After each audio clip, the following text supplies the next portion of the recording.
'82, I was 17, my old man was 55. If you do the math between the two of us, that's 72 years of life. An eternity, so it seemed to me. How could anything live that long? Now I say my folks were only 84 the year that they passed on. For a little while it seems you got time to choose your dreams. Pretty soon you look around and you see 100 years ain't what it used to be.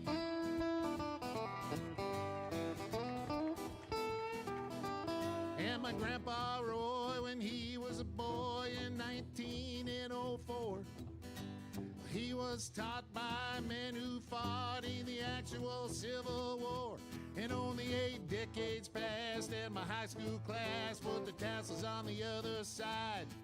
Started on our way full of naivete on the great American ride. The months and years slide past, each more quickly than the last. Pretty soon you look around and you'll see 100 years ain't what it used to be. Oh, got it! Oh, yeah.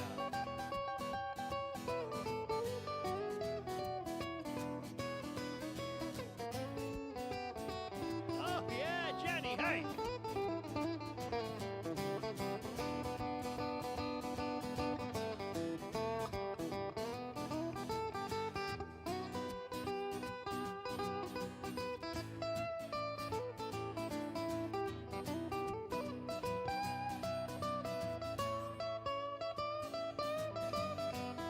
Oh, yeah! He did the guitar face. Ibuprofen's under buy again in my online shopping cart. Every week I learn of something else I should be doing for my heart. If I use the wrong pillow, I might have trouble getting out of bed. My hair grows in my ears and nose now more than on my head. As a kid, to me, ancient history was something like World War I. But I arrived close to that time than this year as I sing this song. And I'm starting to find I can wrap my mind around life is brief and dear. I can hardly believe my baby girl's turned 26 this year. For a little while it seems you got time to choose your dreams. Pretty soon you look around and you'll see everybody 100 years ain't what it used to be.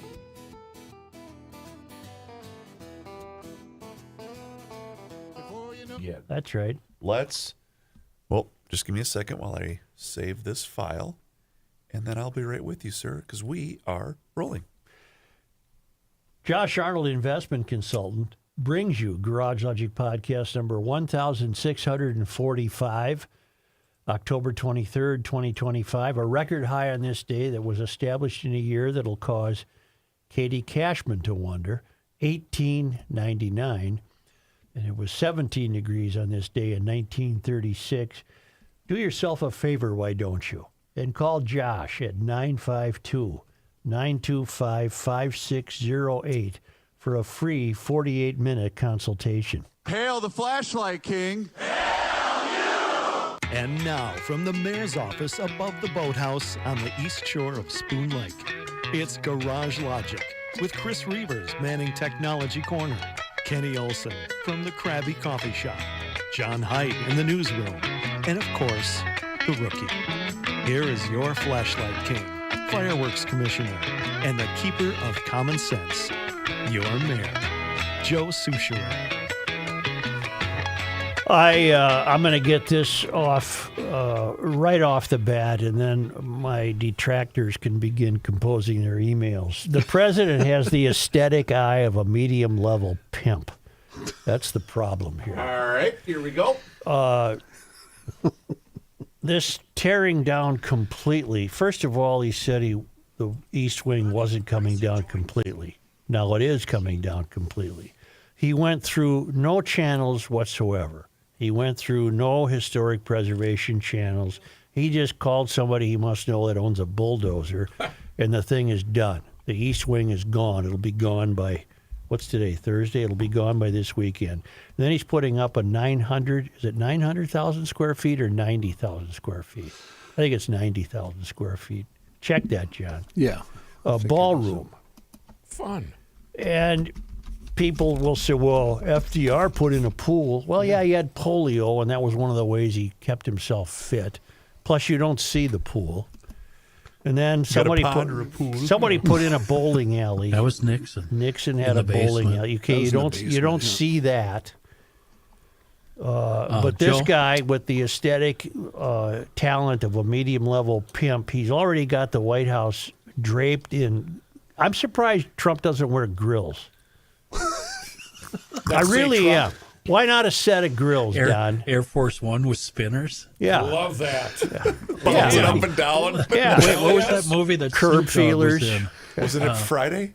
No, Soul Plane. Soul Plane. Joe, I'm looking at a photo of Just Mount a minute. Rushmore. John's got to go first. John, 90,000. 90,000 square feet. Yes, Ken. I'm seeing room on Mount Rushmore. We might have to take Lincoln off of there, but Wouldn't surprise me a bit. Now, let me just say, I understand completely why Trump got elected. Trump was to be the antidote to the madness that we witness in America's urban. The closer you get to the country's tallest buildings, the more ideological insanity we've experienced. DEI, tearing down statues, gender issues, and on and on and on. He restores that kind of sanity. I understand that perfectly, and I'm in favor of him restoring that kind of sanity. But he's introduced something that absolutely cannot be called normalcy. Here's his problem. He overcorrects on everything. He just overcorrects. He literally bulldozes things down and starts over. Now, redoing the Rose Garden had nothing to do with why he was elected, and creating a ballroom has nothing to do with while he was elected. But these are the prices we're going to pay, apparently, for him having been elected. And he was elected because the country needed rescuing from the insanity that was raining down on it, from city councils to mayors to county commissioners to state governments. This country is completely spinning down the drain. And in his own way, he's trying to stop that. But he has so overcorrected, we now face a completely different problem. The debt is up to $38 trillion. He doesn't stop spending money. He does things that are completely against the channels of communication. He's the Pentagon, by the way, has installed Mike Lindell as one of its correspondents. Okay? That's bad. Are you kidding me? That's bad. Jeez.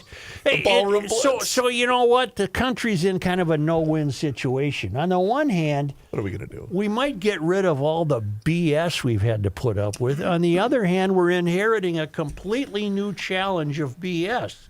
And this East Wing thing is horrible. This guy has no class at all. Look at the Oval Office. It looks like that secret room in a James Bond movie in Harlem where you walk through the empty garage and open the door, and that's where the pimp is. And it's got all this shag carpeting Yes, and leather I see red couches lighting. and gold lights and gold statues. And does he have a white kitty cat on his lap? yeah, when he's it's stroking? just the guy has no style, no taste whatsoever. What? What? In all, I'm not trying to be funny. In all seriousness, Well, that won't be hard. what will the ballroom be used for? I mean, Balls. are we going to rent it out? I mean, what is the Can I- purpose You have of your it? wedding May I? there. The grand opening, Kid Rock. Oh, that would be sick. Absolutely. That would be so Absolutely. awesome. That would be so Well, he's having a awesome. big wrestling match on the 250th anniversary of the country. God, I hope What it's Kid better way Rock. to It celebrate? would drive you guys crazy. Oh, I'd love every second Oh, of it. that would be so fun. I would See, love as a that so GLer, much. true believers, I'm not married to any one particular, outlook. I go my own way, so do GLers, and I applaud much of the insanity being ridiculed by this administration. But I can't applaud what this administration also gets away with, which is an insanity of its own kind. The East Wing is bulldozed, and in its place, I guarantee you, it will be grotesque. It will not fit. It will be vainglorious. It will be shrouded in gold lame. It'll have curtains that are just. It'll be horrible. It'll be horrible. I have the list. It'd be like if a new archbishop came to town and he knocked off the east side of the cathedral and put up a casino. It's just ridiculous. It's absolutely ridiculous. Are you going to be okay? That's supposed to be our house, the people's house. This is our house. This is my house. Well, this will be our ballroom. Right. And he claims we're not. I don't want a ballroom. We got to have a ballroom. No, you don't need a We need a ballroom. ballroom. Let's go. You know what he needs? A lot. Yeah. Let's get him a lot down You there. should go down to Camel. Yep. I do have a question because So I just said I'm going to move on. I just had to get that off my chest. We ain't going nowhere. I got the list of White House renovations throughout history. Yeah. But where would this be on par with some of the other ones? I know you mentioned the pool and everything else, but there were some other drastic Like changes. what? Okay, hold on. Let me pull it up here. Let me pull it up here. You got it? Joe, in 2007, there was a briefing room renovation under George W. Bush. Oh, what? A briefing room renovation under Bush in 1975. That sounds entirely acceptable. Okay. What'd he put Gerald Ford also put an outdoor swimming pool on the South Lawn. I didn't know that, but I don't care. In 1948 to 1952, the full structural reconstruction of the White House under President Well, Truman. wouldn't that have needed to be done for a 200-year-old house? Well, I guess, but isn't this on par with that a little bit? No, this is Okay. from scratch. All right. This isn't restoring anything. Roosevelt had a complete overhaul of the West Wing and construction of the current, well, now destructed East Wing. Right. Okay. So what was wrong with those things? No, I'm just saying. I'm And they wondering were how. probably all discussed. Congress was probably in on it. Sure. The Capitol architects weighed in. Preservation committees had a say. President Coolidge put in an attic, An attic. Wow. probably for storage. Don't Gotta forget put your crap up the there. British burned it down, remember, in 1812. You can So, still War see some of the 1812. fire marks. I've been there. Remember the fire marks? You Sure. were measuring Fire your marks? head. Yeah, there where you could see marks of war in some of the woodwork in the front. Oh, and yes, outside. yes. The, Is there any fireworks. truth that the new ballroom is going to be kind of a pole building? No. No. We'd be So better don't off with shield. that. It's not going to be steel. No, this will be $300 million of grotesquerie. Yeah, the price went up again yesterday. Yeah. Did you see that? Yeah. Yeah. Obama put in a basketball court. Do I see it? I don't know. I can't. I don't know. There's no photo accompanying this particular piece from the New York Post. What did Clinton put in? A closet A closet with locks from the inside. and a one-way window. What? Can I ask you something? Serious question. Here we are. What do you need? Ready? I'm here for We'll you, go Joe. around the horn. Rook? Oh, no. Oh, God. I'm not getting involved. Yeah, you are. Oh, God. What do you think of what have you traditionally thought of when you thought of the White House? When I've thought of the White House, I have thought of how great it would be to be the president, run down to the kitchen, I knew you were going to say I food. did too. and just Which is fine. putting the best part of being president would be planning meals. Okay, thank you. Forget Kenny. the country. Thanks. Kenny? The occupant is living in the people's building. I've always thought of that building as ours, the people of the United States. John? I agree with what Kenny said. Plus, just kind of when you see the picture of the White House, just kind of, it's a majesty, but it's not horrible majesty. It's No, just not at all. Yeah, well, it wasn't. Anyway. Now it will be, because he has the taste of a medium-level pimp. Chris? When I become president, Yeah. one of the first things I'm going to do to the grounds is we are going to have the most state-of-the-art town baseball park. Complete with you're not batting answering cages. That's not answering the question. He's trying to- Honestly, I would, like Rook was saying, not necessarily the food, but just what you would have at your expense would be absolutely Jesus, fascinating. How to do you me. not understand Nobody's. the question? I'll answer the question the way I was looking for an answer. You idiots are talking about food. I just thought of New England. I thought of it was the East Coast, and I thought of colonial days and Paul Revere, and I just thought of wooden teeth. And You can't confuse outhouse. that building with any other building in the world. you It will is be able to now. It's distinctly USA. It is Yeah. Camelot. It was. We're a long ways away from what you look at as Joe. I know. Long time removed. I know what you're saying, and I do agree with you. I joke about being able to have the access to the kitchen, but having been there and, peering into the Oval Office. Don't we have tape of us being there? Yeah, there's Reavers, are you the White aware of House, that? I am. White House tour. And make this But all it about was yourselves. it was neat. No, it was neat to see the rooms. It was really neat to see the press room, which is the size of a shoebox. Very small. But it seems like it's huge. And yes, I do agree with the stateliness of walking in there was cool. I'll give you that. Well, Is that kind of what you were looking for? yeah, kind of. But I always said, no, when you left, you asked if there was a garage. They said, not officially. And then you said, wouldn't this be a great spot for a ballroom over here by the West Wing? And they said, I did not we'll say work that. on that. I did not As you say walk that. through the East White Wing, House, Matthew. please make East sure Wing, that yeah. you don't touch anything or sit on anything. And now, please follow me. Guys, hands off. We're going into the China room. The Secret Service is watching us. Hey, why would we dedicate a room in the White House to China? That's pretty stupid. What'd they do for us? Listen, just shut up and pay attention. Maybe you'll learn something. Shh. China, like this. Look at this. Hey, nice going, Ace. Now what do we do? Let's get out of here right now. Go. Go, come on. Hey, what's next? I don't know. It's a room with a bunch of papers in it. Well, here, give it to me. What do you got? I don't know what this Well, is. let me see it. Just leave it. Let's go to the next room. We gotta catch up.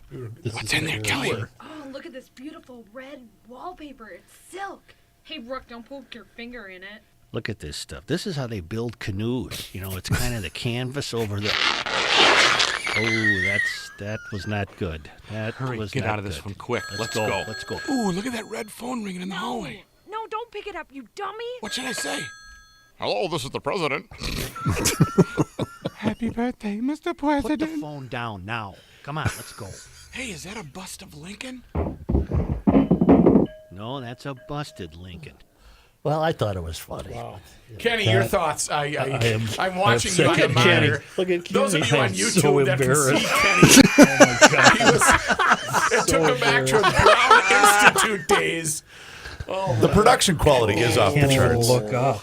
I'm looking, Joe, accompanying this piece in the New York Post is a timeline of significant renovations to the White House, and they haven't done anything really since 1979, according to this piece. Chris, I'm struggling to understand, as we say in New Age speak, where you're coming from. Thank you. Are you defending this ballroom? No, I'm just Well, citing then you're facts. pointing out nothing. You haven't pointed out anything. We're yet. talking about White House. I'm struggling to understand where you're coming from.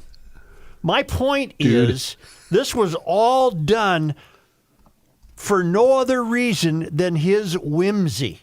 No one was consulted. Okay. He must know somebody in the bulldozer business. He called him up and said, "Get over here and knock this damn East Wing down because I'm building a ballroom." Have you ever acted as a contractor in a building? No.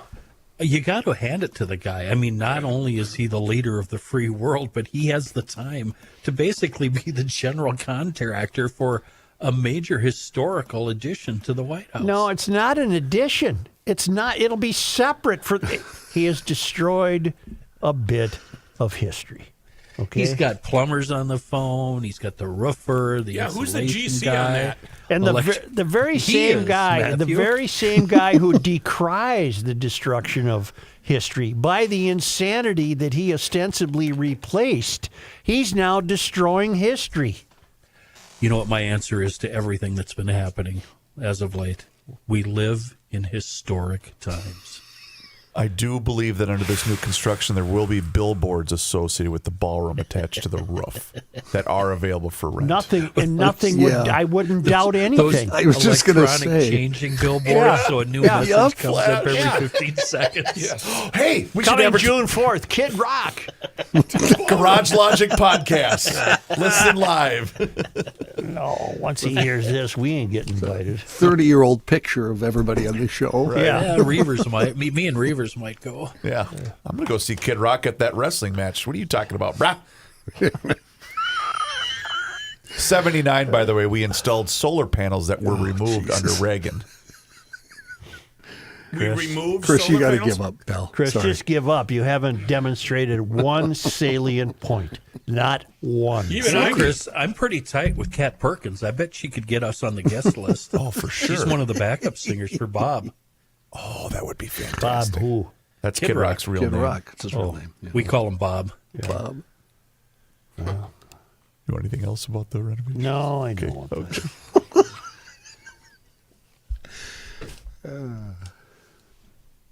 I'm a taxpayer. I'm a citizen. I didn't want a ballroom. Okay. Did you want a ballroom? Was that a pressing need of yours? You don't care, do you? I don't care either way. You seem like you need a hug, Joe. Come on over here and sit on Daddy's lap. I'll take my hugs out of the Eco Fund. Caitlin will give me a big hug. Let me tell you something. Let me tell you something right now. Well, it's at the end of the season. You name it. You're getting a deal right now. Everything must go? They're the electric bike capital of the world. Those bikes are on sale starting at $999. All right. Motorcycles and scooters at their lowest price of the year. Get your ATV or side-by-side in time for fall hunting and winter plowing. Yamaha and Kawasaki models in stock, ready to go out and ride now. This is fantastic because it's you're never going to be in a store you'll enjoy more than EcoFun. It's on Highway 97, immediately west of the interstate, down in Burnsville on the service road of life near County Road 42. And when you enter it, it's just a gold mine of youth recreational equipment, scooters, the winter equipment coming in, everything on sale. It is fantastic. And you know, this weather will still give us another shot of decency, I believe. So there's still a lot of electric bike season left. Check it all out at ecofunmotorsports.com.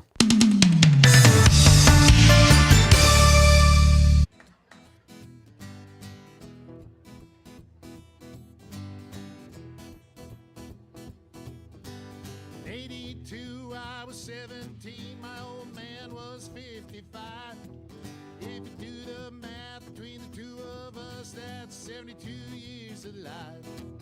An eternity, so it seemed to me. How could anything live that long?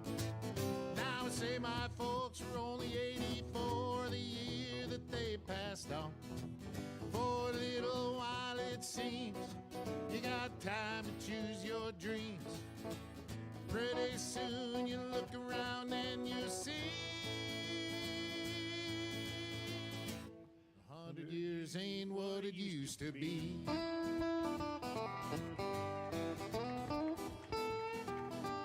And my grandpa Roy, when he was a boy in 1904, he was taught by men who fought in the actual Civil War. And only 8 decades passed and my high school class put the tassels on the other side. Started on our way full of naivete on the great American ride. The months and years slide past, each more quickly than the last. Pretty soon you look around and you'll see 100 years ain't what it used to be. Oh, Johnny!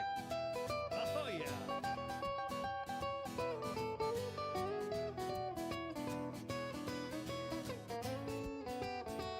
Oh, yeah, Jenny, hey.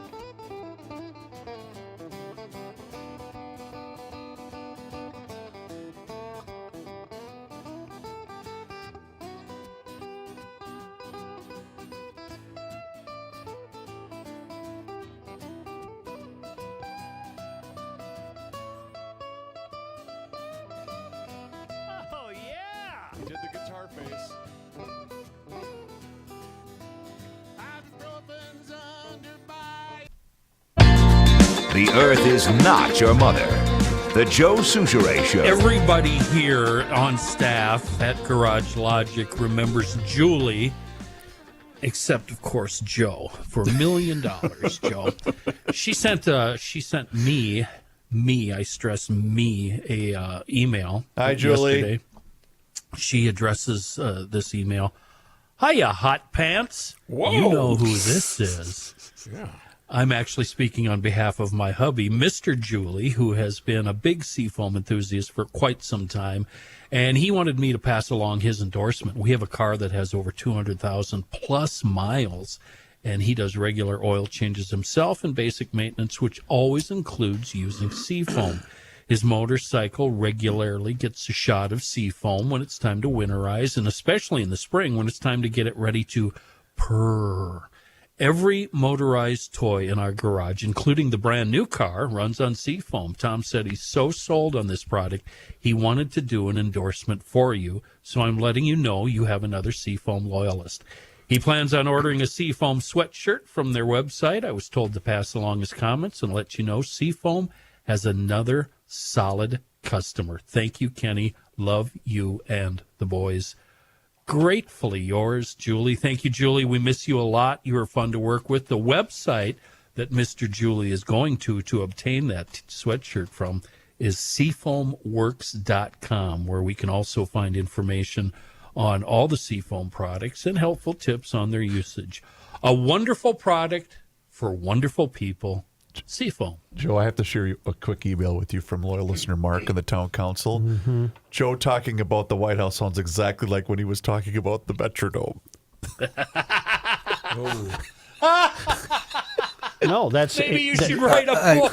That is There once completely was a White inaccurate. House. Oh, that's completely inaccurate. No, I have never said the White House is a dump. What Trump's going to build will be a dump. Okay. But not No, the White House. That's what you said. You said the dome was going to be a dump. Right. But not the White House. I never said that. He said the dome was a dump. The dome was a dump. Never mind. You want to stay with this topic? I think you're confused. I think you are.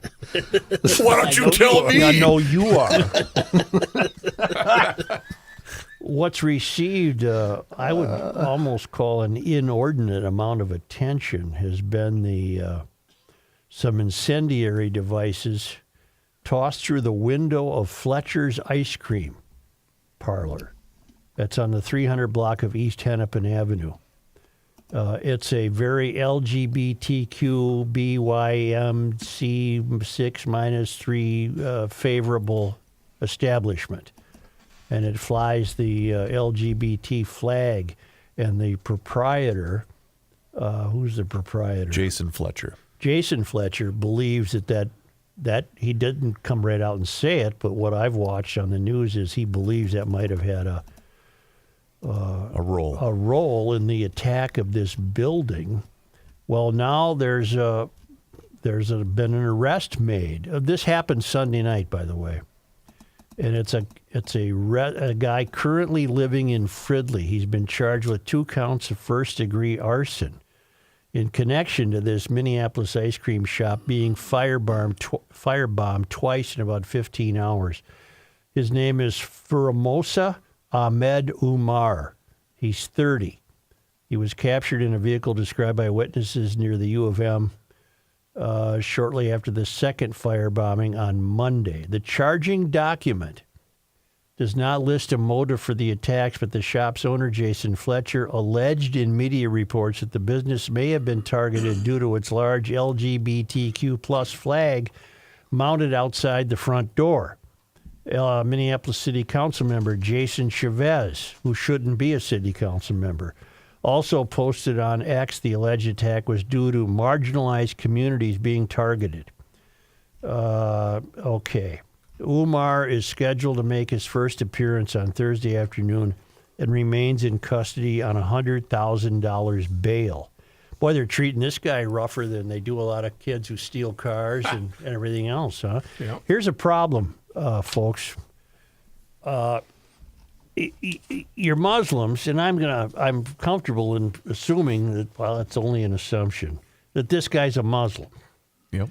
They don't like your LGBTQ people. They do not. All right. So the news media, the news gatherers in town are caught here between a rock and a hard place because according to their template, who do they root for in this situation? The template says that LGBTQ people are to be treated with kid gloves and given as much as publicity as possible, and so are our immigrant friends. So now you're stuck because I got news for you. You get this crackpot Omar Fateh as the mayor, you're only seeing the beginning of this stuff because the Muslims don't cotton to this. The Muslims don't go for this. You know, all you morons who march around failed academy campuses cheering them on, you have, and you're in the LGBTQ community, you're asking for trouble because it's oil and water. They don't mix. And the problem with a Muslim society is that the government essentially has no distinction from the religion. They're not distinguished. That's why this great free country was invented the way it is, separation of church and state. Just another thing those old white founders that you decry happen to get right. It's not right in the Muslim world. There's no distinction between religion and the government. So you may very well elect this crackpot in Minneapolis, and you'll be facing essentially a quasi-religious government because to them there's no distinction. So now all you LGBTQ people who've been rooting for the likes of this guy, for Mosa Ahmed Umar or whatever, you're going to get turned on. And I don't have any advice for you except don't elect Fateh as mayor. But this is what's going to happen. That's why it was laughable anytime you saw a protest with the sign that read "Queers for Palestine." Like, do you not? They'll throw you off the roof. Well, they'll throw you off the roof of a building. Right. Reality is greatly misunderstood by Mysterians. Yes. Reality is greatly misunderstood by Mysterians. And the reality of it is your LGBTQ plus 613 ZY9 1812 community cannot exist in harmony with a Muslim community. It's that simple. It just cannot. And so I don't know where we are, but Fletcher's ice cream parlor is getting attacked presumably because of that LGBTQ flag. Is it safe to say that with the election of a guy like Fateh that this would happen with more frequency? I mean, I would suspect it would. Yeah, me too. I don't think it should, but it would. Since you brought up Fateh, there's an interesting article online with a really bad headline, by the way, that doesn't bear anything, has nothing to do with what the story's actually about. But it talks about his history. And when he was in Virginia, he voted against a policy. The policy would have prohibited discrimination based on gender identity and sexual orientation. He voted against that with 3 Republicans. But now... Wait a minute. So he voted against a policy that would have afforded rights to LGBTQ people. He voted against that in Virginia. That is correct. And then suddenly and conveniently he was in Minneapolis. And then what? Well, he says The news accounts of his stance were wrong, which makes no sense. I mean, that makes no sense. And now he's voted in favor of every LGBTQ bill that has hit the Minnesota Senate since he's been there. And the part of the story is that he seems to change his mind a lot on issues, and that's one of the instances that is noted. It's a really good piece. It'll probably be in tomorrow's physical paper, I would think. It does. They have the headline though, "The Fierce Urgency of Omar Fateh." I saw that. The headline sounds, like go get him, and then you like read they're promoting him. Read me the headline, John. "The Fierce Urgency of Omar Fateh." Oh God. Yeah, and you read the story, and it's a very level-headed story about him and his history and his bad traits.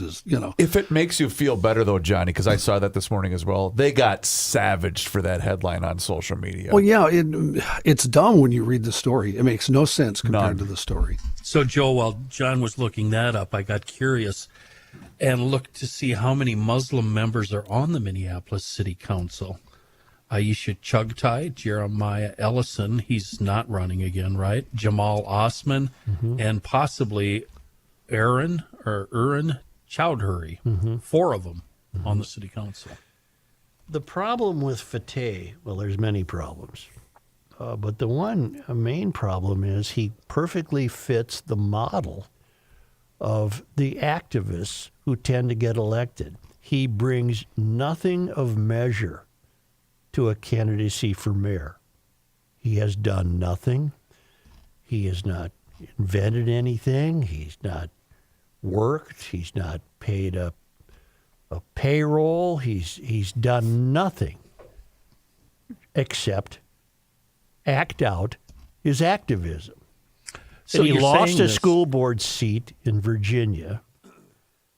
Shortly thereafter, arrived in Minneapolis, presumably because maybe relatives here, and unbelievably quickly, he had a series of do-nothing jobs in the government, none of which could be measured for achievement or success.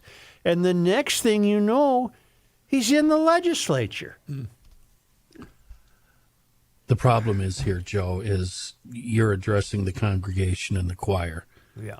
You need to find a different audience for this. You personally should be going door to door in Minneapolis with this message. Well, maybe this proprietor of the ice cream shop, Jason Fletcher, maybe you want to take some steps, Jason, and maybe you want to consider the possibility of what your life might be like, you and your ice cream shop, if there's a complete Muslim takeover of the city.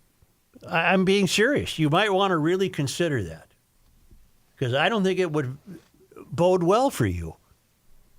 Nobody seems to be considering that, even on a global scale, Joe. No. All the people that have been siding with Hamas, for instance, I don't think they realize what Hamas stands for. Because Mysterians have a hard time understanding and grasping reality. They don't think beyond headlines. They don't get it. Whatever it is, they don't get it. And this guy, Fletcher, had to learn the hard way. Now, will he do something about it? It's not up to me to go door to door. I don't live in Minneapolis, and I don't have a business in Minneapolis, although the election of Omar Fateh would affect everyone in the state eventually, somehow. But Jason Fletcher, you might pick up the mantle here and begin to address what you think might be happening. What other reason would somebody from Fridley named Faromsa Ahmed Umar, 30 years old, suddenly decide to firebomb an innocent little ice cream store on Nicollet Avenue? Can somebody tell me he didn't try to rob it? He didn't want an ice cream cone. There's only one conclusion to What draw. what conclusion are you drawing? This was a direct attack on the LGBTQ community because of a belief or ideology, I guess is a better way to put it. That's exactly what this is. And here's how strange the world is. It's taking garage logic to point out to the LGBTQ people that you're in trouble. It's taking Garage Logic to do that. What an odd twist. Why don't you try to get this Jason Fletcher on the air tomorrow? Okay. He'd be interesting to bounce this off of. Are you going to do anything about this, Jason? Do you sense that there's something to be warned here? Do you think there's a message that you might carry to your people? I'm reasonably confident he's in the LGBTQ community, if you know what I mean. So you got a nice little ice cream store there. Business might have been great. Why did this guy, the name of this guy, why did he suddenly show up and firebomb you? Is there something is there some water you think you should be carrying to your brothers and sisters and neighbors in the LGBT crowd? I think there is. And it's taking Garage Logic. You ain't going to get that from traditional news gathering because they don't know where to be. On the one hand, they're wholly invested in anybody who has skin of color.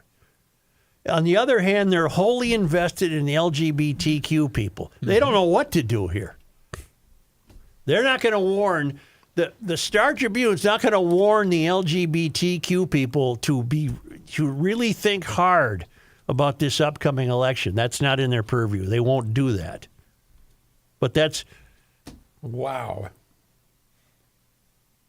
Have you noticed, by the way, apparently to give it a sheen of journalistic integrity, there hasn't been one now for a few days, but the Star Tribune has published at least 3 pieces and probably more in letters and editorials on this thinly veiled finding fault with Rick Kupchela's documentary. Yeah, it's been fascinating. It's been fascinating to the point where they're now demanding. It's just frustrating them no end. We want to know who paid for this. Why does that matter? Which gives it the sheen of pretending it's almost journalistic for them to seek such answers.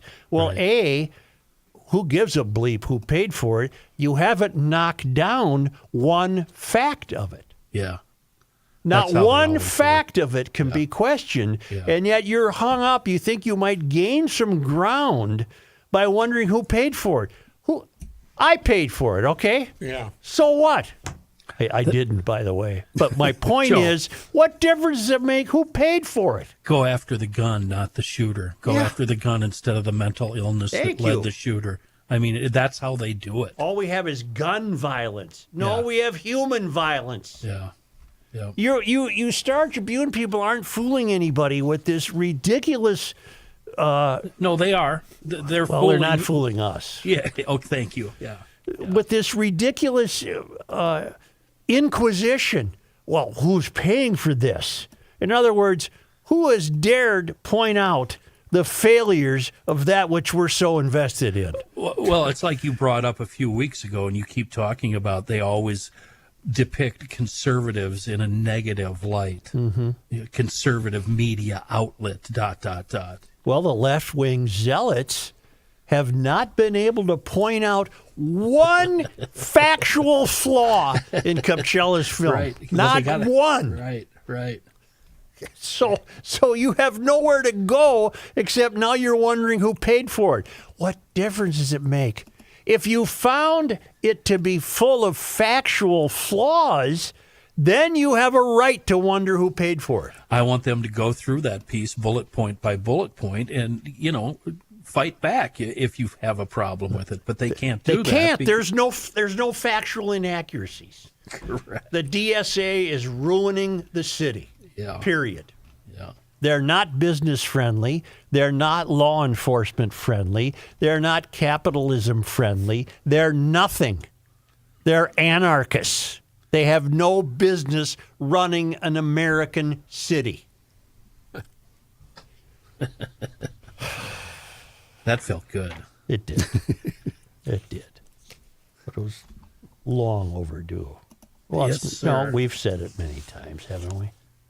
What am I looking for here? Well, I'll tell you what I'm looking for. You want this story in the Oh, White no, House? I'll tell you what I'm looking for. You know, it'd be fun to get the members of the Star Tribune to just bring them in the studio and just sit them down and just yell at them. Just say, what the hell's wrong with you? Just sit down and shut up and listen.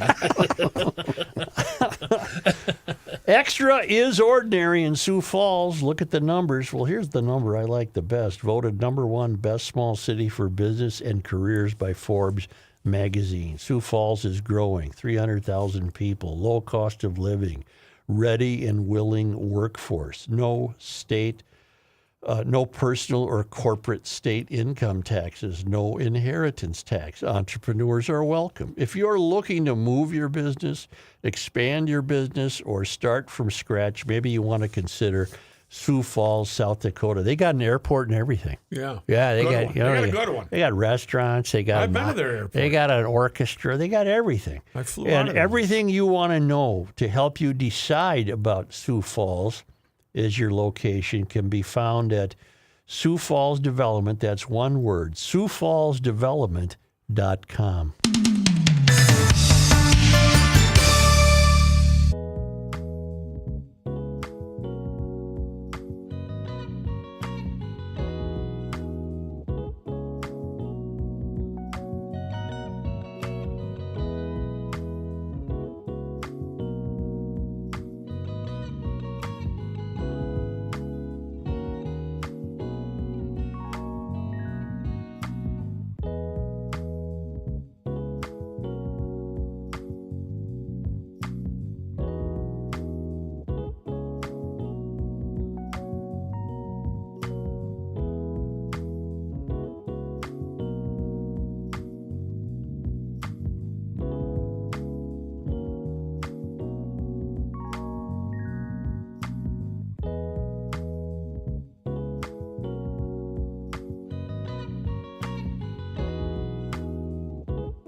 That, John? Truth, justice, and the Souchere.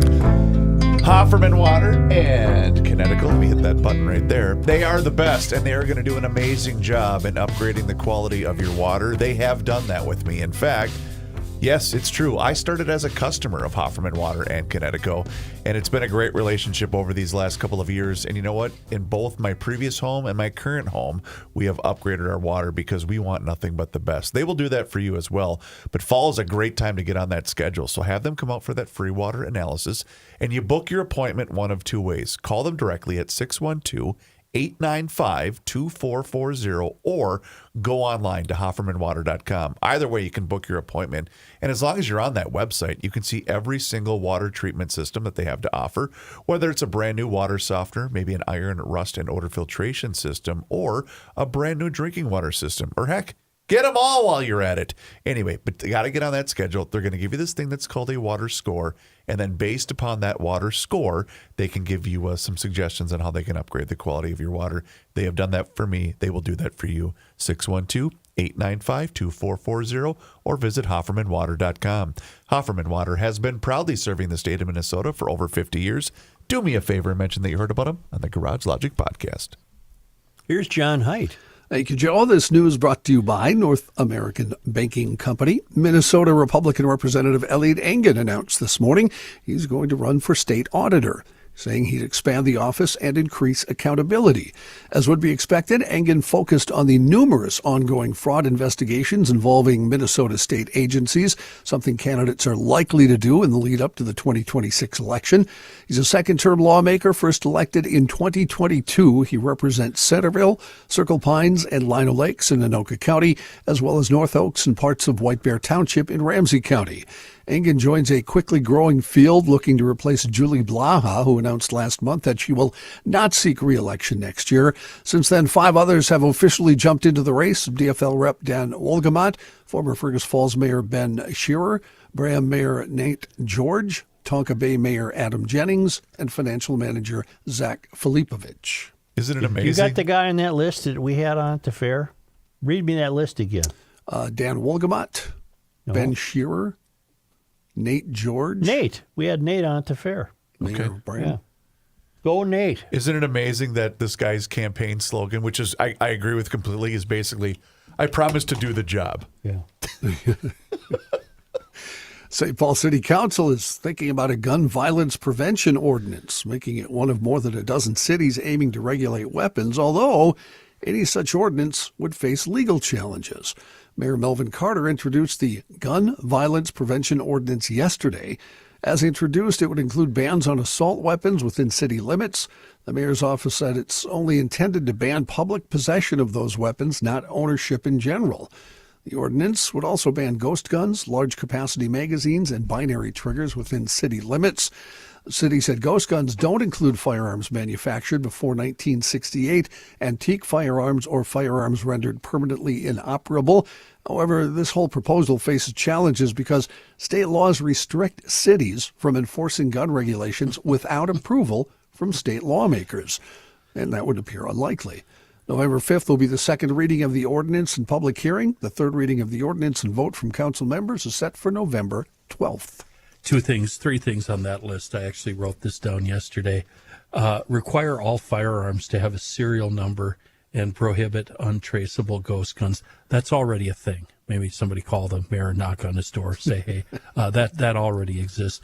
Restrict firearms in sensitive public places such as parks, libraries, recreation centers. That already exists. Already a thing, Mayor. Maybe look around.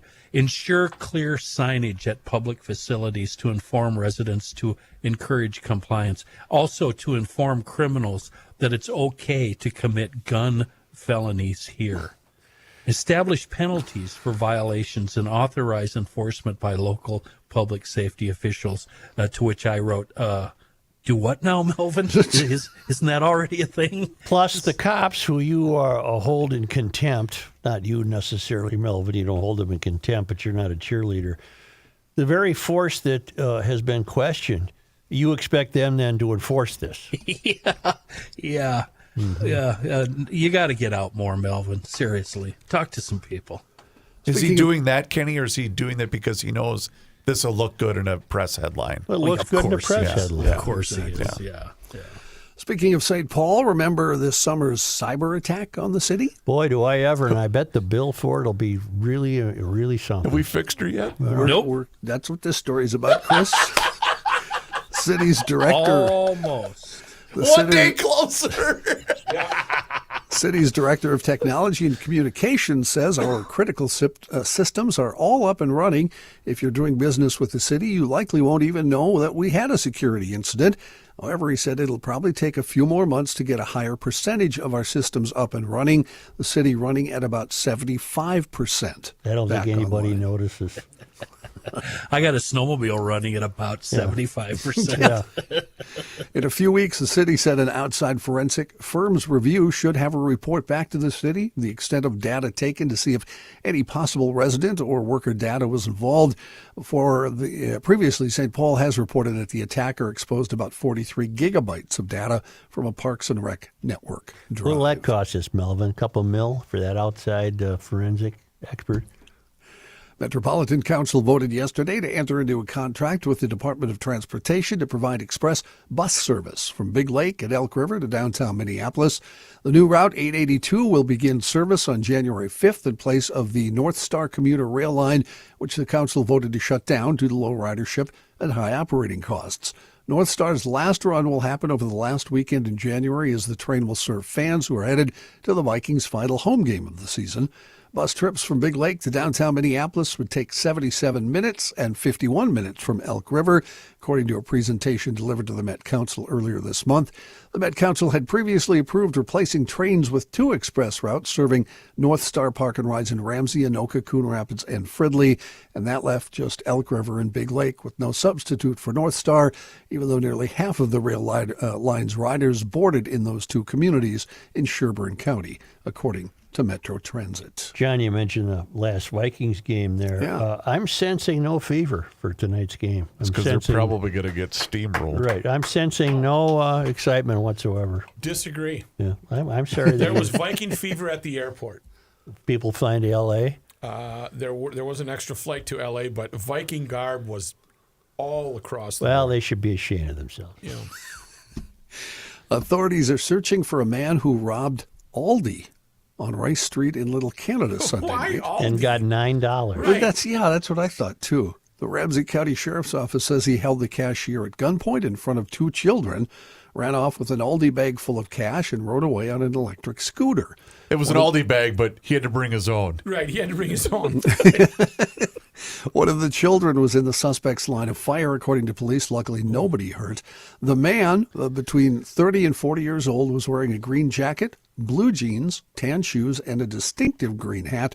Authorities say he's between 5 feet 5 inches and 5 feet 7 inches with an average build and a mustache. There are pictures of him on KSTP.com if you'd like to take a look. The part of the story I found interesting was he just jumped on an electric scooter and rode away. One of the sit-down kind? I don't know. Oh, It just that'd says be electric. Not terrible. the Bob kind. He means the line. green. Oh, yeah, the rentals. Did he have Did 2 you legs? say- Did he have 2 legs? Pardon What me? did he steal? Money. Okay. $32. So it wasn't a loaf of white bread and a jar of ketchup? No, bag full of cash, it says. Okay. But their teeny little cash registers that they carry around have got to have maybe $75 in there. Not much, yeah. Well, we said that, Matt. There's not much at stake here. I don't think you said an amount. No, I don't think I did. Do you want more White House facts? No. Why don't we, maybe that's coming up. No, we probably No, skip that in the let's- national news. Let's take a break here.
Lakeland. Let's go.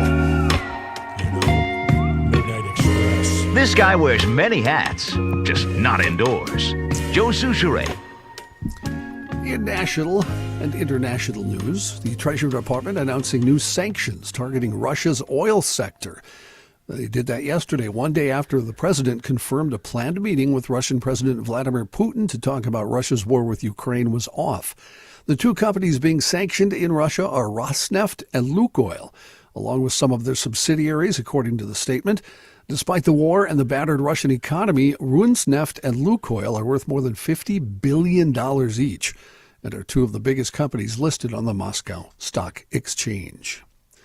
2 new U.S. strikes on alleged drug smuggling boats in the eastern Pacific had killed 5 people in total, according to Defense Secretary Pete Hegseth.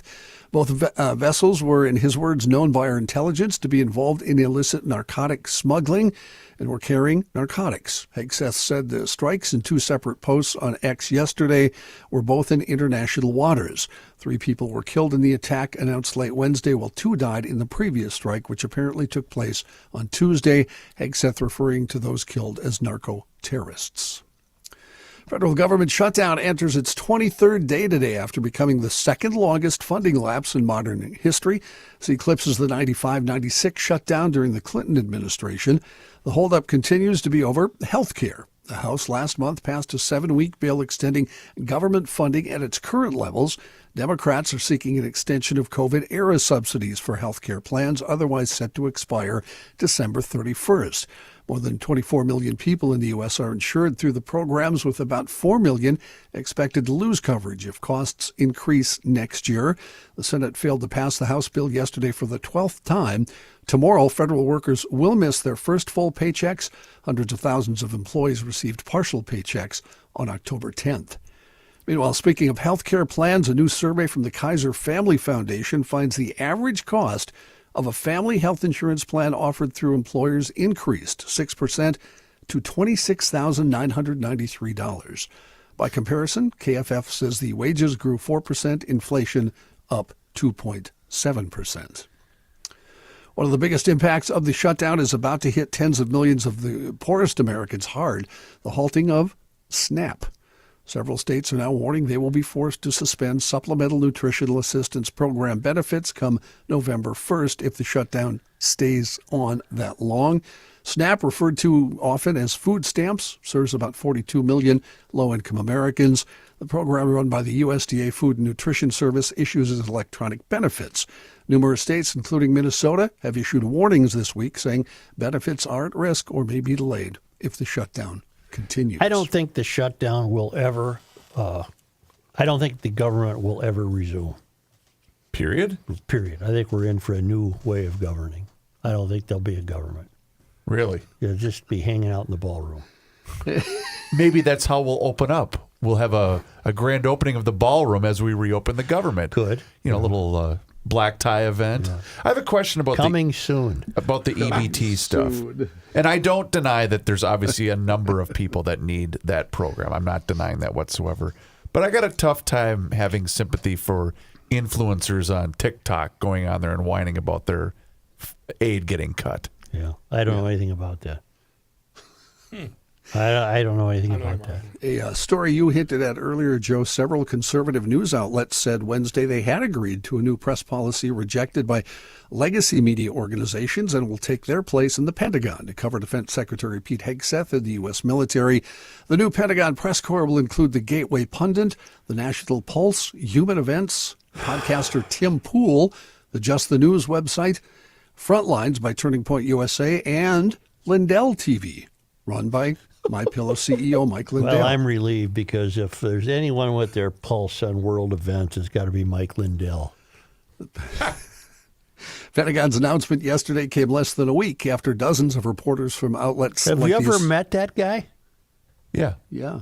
He was on the show. We all did, I think. God almighty. You got to be kidding me. This is like Camelot. Major Joe outlets. Souchere here to tell you that MyPillow is the official. Are you kidding me? Are you kidding me? Oh, that was a long time ago. It was. In fact, that's almost exactly 10 years ago. Pillow. Is it really that long ago, Chris? Yeah. Holy 2015. I wouldn't sell a pillow for that guy for all the tea in China. Do you think, maybe I've thought about this more than I should. Maybe. Do you think maybe this is his way of getting rid of him and shutting him up and putting him in a corner so he stops bugging him? Could be. And doesn't run for governor? You have to admit the position sounds kind of made up and stupid. Oh, okay, buddy, go sit in the corner. Well, plus, if he here's a runs for cracker. governor, Go play. he guarantees a Walz victory. Yes. He would ruin the state by running for governor. We're already having it ruined. A new ballroom at the state capitol. Joe, unfortunately, most Republicans that run against Walz ensure a Walz victory. No, not Kendall Qualls and not Kristen Robbins. Well, why didn't Kendall get the nomination then? Seriously, Because the party Republican Party is a screwed up party. Thank you. Sports note, sort of. Portland Trailblazers head coach Chauncey Billups and Miami Heat guard Terry Rozier are among more than 40 people charged in connection with schemes involving illegal sports betting and rigged poker games backed by the mafia. Rozier is accused in taking part in an illegal sports betting scheme using private insider NBA information, according to officials. He is charged in a separate indictment. Billups is charged in a separate indictment alleging a wide-ranging scheme to rig underground poker games that were backed by mafia families, according to authorities. Billups, you may remember, spent a couple years here with the Timberwolves in the early 2000s. I want to do a scheme. Does anybody have any scheme ideas for me? Yeah. I'm not that smart. My current scheme is I want to get Gabe a key. Seems like that's very controversial there in the building. Yeah, I don't know if it's going to make me any money though. I want a key too, though. Can I have one? I've got a key. I'll just whip out a bunch of copies and start handing them out. Come pick up my amp then. Don't email me. Email Kenny. Yes. I've already blocked Tom, so he can't email me. That's something guys used to have a lot of. Keys? What? Schemes. Yeah. Like Richard Money-making Royce. schemes, You know, the women's guy's now schemes. dead. The guys from the 50s and 60s, they always had schemes. They were going to make a fortune. The Chow Cone. The Chow Cone. Mile Man was the magnetic signs that blew off the car. You know, they always had. He had a machine in the garage to stamp out the sign. He said, "Let's test this one." I came back. There was no sign. He said, "Where is it?" It's on the median on Highway 61. How fast But were you going? no, but he and his buddy, they'd buy some piece of crap building, and that was going to be a big scheme. And nothing. They always had schemes. Patrick's dad had schemes. You know what, though? They were always thinking. They had their noggins working. They never got rich doing it, but they had Patrick's dad, schemes. Didn't he have baseball schemes? Oh, He brought in pros for the town ball team. Oh, he shocked the entire region by bringing in these great black ball players from Kansas City, and the Rubes just sat there with their mouths open, not knowing what to do. You know, until their team started winning. Yeah. There's a great book about Bismarck, North Dakota, my home area. Somebody brought in Satchel Paige and several other black ball players. Of course, there wasn't a black person in Bismarck at that time. So you're saying he stuck out a little bit? A little bit, yes. The entire team did, apparently. So, a new study has found that a dose of COVID-19 mRNA vaccine could significantly increase survival time for people with stage 3 or 4 cancer who were getting immunotherapy. Findings are preliminary, but if they're validated in a larger, more conclusive clinical trial, the result could be what's called a new paradigm by Dr. Elias Seymour for cancer care. Researchers analyzed records from more than 1,000 patients with advanced lung or skin cancer who were getting immunotherapy. The analysis of lung cancer patients compared two groups. A group of 180 people with advanced lung cancer who got the COVID-19 mRNA vaccine within 100 days of starting immunotherapy, and another group of patients who received the same drugs but didn't get the vaccine. The researchers discovered that people with advanced lung cancer who got the vaccine nearly doubled their survival time from 20 months to almost 40 months. John, I hate to call you on the carpet, but I think the word is paradigm, not paradigm. No, I think it's paradigm. I think it's paradigm. Kenny, yeah. Now, Matthew should be the final judge on how to spell and pronounce that word. I go paradigm. Yeah. Did you, Kenny, since you brought that up, Did you read words in books till you were 20 years old and you pronounced them your own way, and then you discovered you were John, wrong about them all? I'm 60. No. Okay. I'm not still really, doing John. it. I always tried to pronounce them correctly. Well, Not I did only too, that, but I thought I was very vocal in high school when people would read them the right way and I would correct them the wrong way. It's paradagum, dummy. I'm with a group. I hang out with a group of people, and when the word anonymity comes up, Yeah. it's just it's almost. Is it a struggle? It's almost a theater production. It's just Anonymity. Okay, Porky Pig. Yeah. I told you guys this before, I think, but Yosemite Sam, till I was about 20, was Yosemite Sam to me because Well, I didn't know any better. Okay, Chai Rodriguez. Rodriguez. Yeah. Chai Rodriguez. Oh, John, that's fantastic Okay, stuff, yeah. and Thank it's you. just wonderful. Seems like we're done with you, John. Yeah. I think so. Yeah. Let's talk about Masters Maples and mastersmaples.com. Ooh, look at that stuff. A wonderful time to stock up before we get to the holiday season is right now. In fact, the sweet and savory seasonings and rubs are great any time of the year. It's always grilling season. Isn't this stuff all natural? All natural, Joe. 100% pure. I mean, there ain't no No additives. stuff None of in them there. paradagums in there. None of that none stuff. of that stuff. I used it on the rub on the pork roast this last Sunday, and it was. Did you go sweet or did you go savory? I went savory. You went savory? Yep. Well, they're both great. In fact, I might make ribs this weekend. That's a good idea, Rook. Thanks for that idea. No problem. But also for the bakers in your life, they have the pure, 100% pure maple sugar for baking. But you cannot go wrong. It's 100% pure maple syrup, the best that Minnesota has to offer. And it's our buddy Ben. He's the GLer and the head of Masters Maples at mastersmaples.com. Also, by the way, now available at all Fratelloni's Hardware and Garden Stores locations. So if you can't get to Frats, then just order online at mastersmaples.com, and then you can taste the difference.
Commencing Garage Logic segment number 1. We haven't heard that in a long time.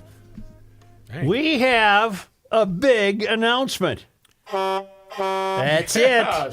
We have the GLer of the week for this Hang week. tight. Cue the talent. And At the Curtis This week,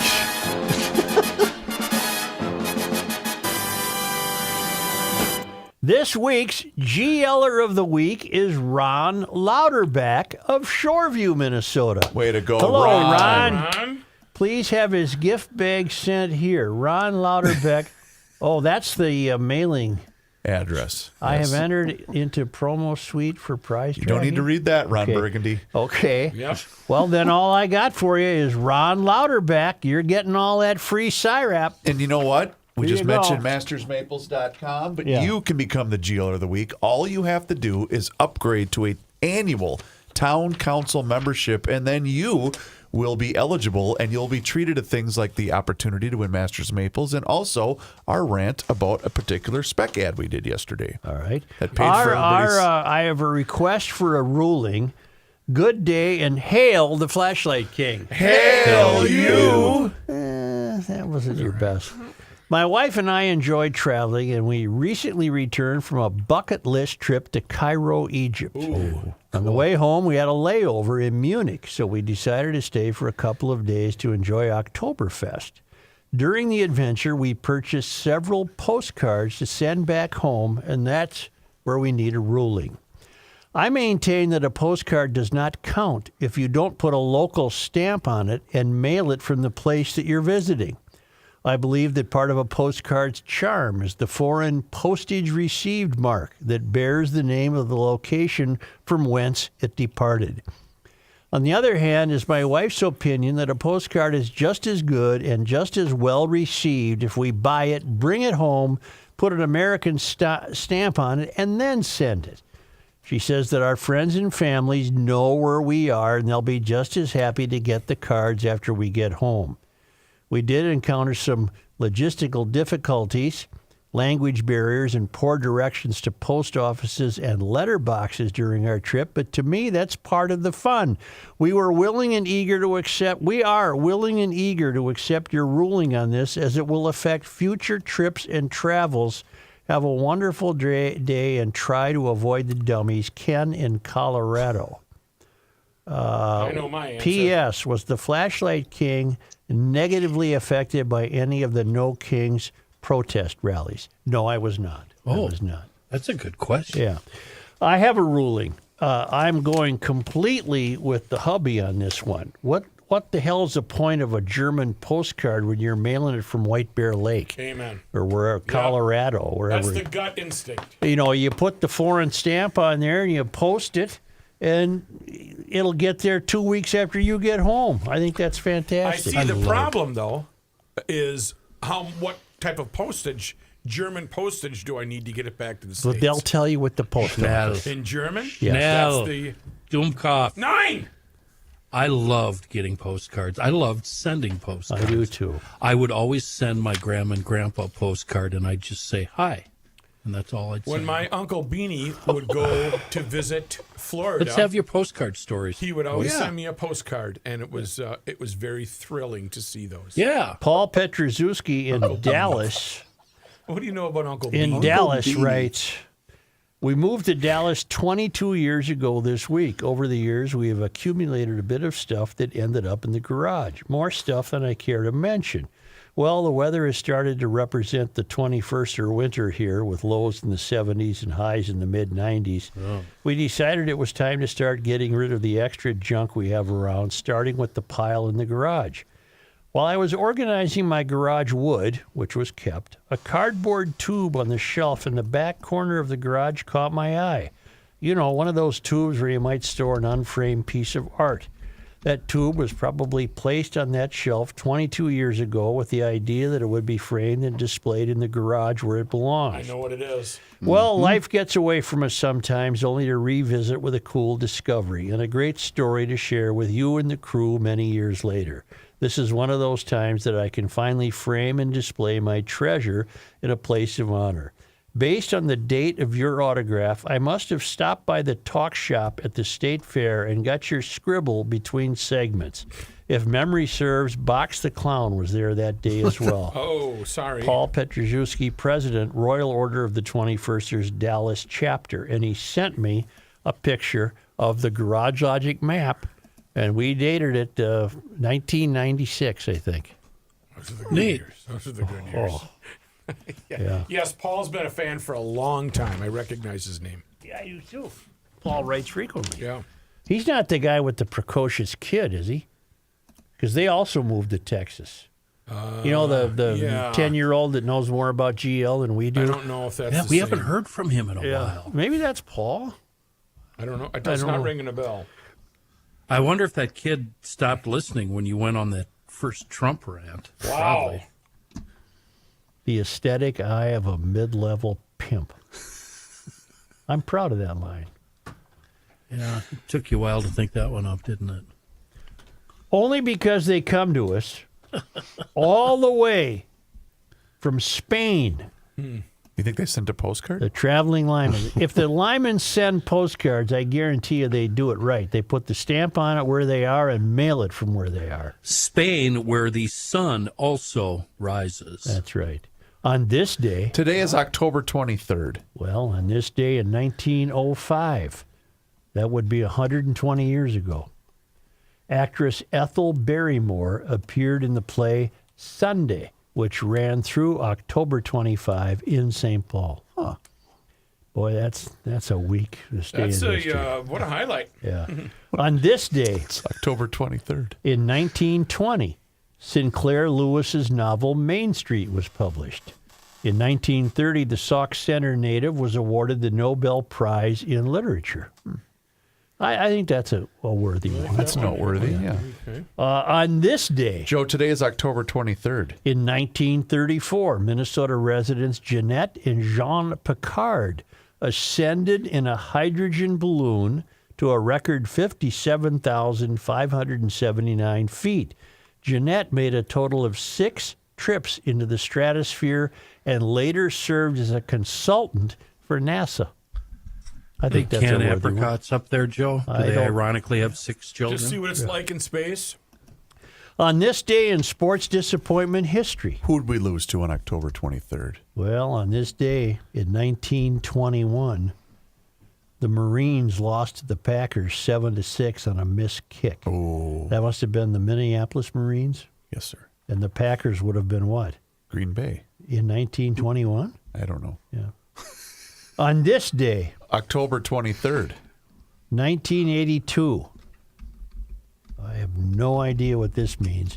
Fry, not F-R-E-Y, F-R-Y.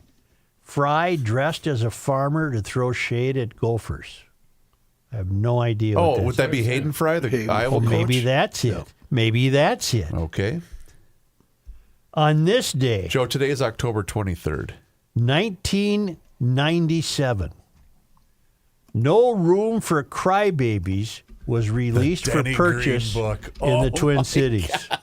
Was that what that was? That was Denny Green's book. Boy, thank God you're here because I didn't know any of these. I thought you were part of it. No, Royce was included in that, not you. Yeah, that was Barrero, Royce, and Lavelle. No, it Were wouldn't they have the been Lavelle. Crybabies? No, they were the 3. He had a word for it. Yes. They were trying to run him out of Not town. Brotherhood. Sansevier. It was Sansevier, Sansevier. Barrero, and Royce. Whatever happened to those guys? I know where Royce is. Sansevier's doing a podcast. Barrero is just ripping you off. Yeah. Again. Dan, that was rookie, not Yeah, Reavers. sorry, Dan. Thank you, GLers. Hey, thank you, Joe. Thank you. Let's do us a favor. How about that? What now? Subscribe to the Garage Logic YouTube channel. That's right. Garage Logic has a YouTube channel, and you can watch the show each and every single day, starting right around noon. You can also see full segments, video shorts, there's behind-the-scenes footage. However, it's all there for you. Just search Garage Logic, that's 2 words. Search Garage Logic on YouTube, and also search for us on all of our social media channels, which includes Facebook, Instagram, and X. And you can also sign up for the Daily Logician. That's an email that comes right to your inbox each and every single day, and it includes the most recent episode of the podcast. Find out more and sign up today at garagelogic.com.